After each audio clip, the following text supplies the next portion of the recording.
mga tatay, nanay, kuya, ate, na araw-araw lumalaban para sa pamilya.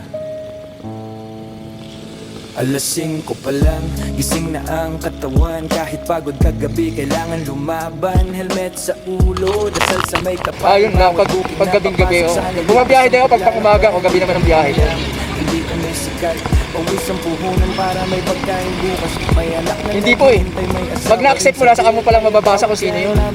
Malalaman mo kung saan lugar. Pero yung lalaki babae, hindi mo hindi makikita kagad. Pwede pagka talagang tayo na hinala, duta ka na kagad.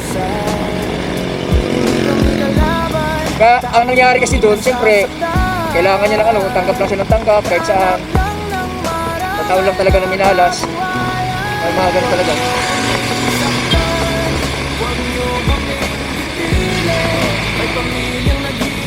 Nagaganito rin po.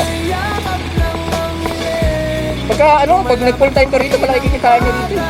Medyo pagod lang pero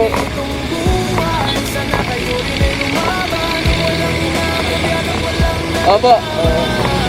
Kung gusto mo huminto, pahinga muna. Pwede.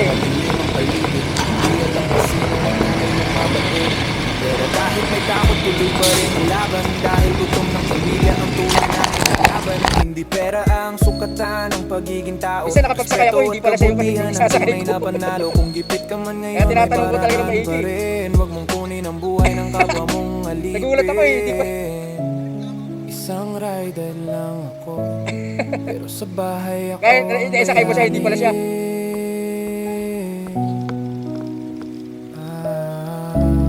Isang booking lang sa iba, pero sa anak ko pangarap ang kapalit.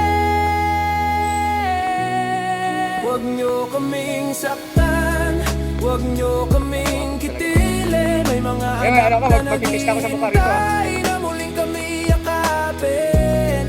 Kami tatay, kami nanay, kami kuya, kami ate. Lumalaban ng patas sa bawat umaga't gabi. Kung gusto mong umasenso, lumaban ka rin ng patas. Dahil ang tunay na tagumpay, hindi nakukuha sa dahas.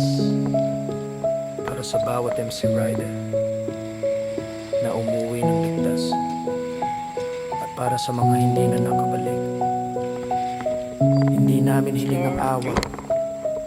Ang hinihiling lang namin, respeto sa buhay at patas na laban.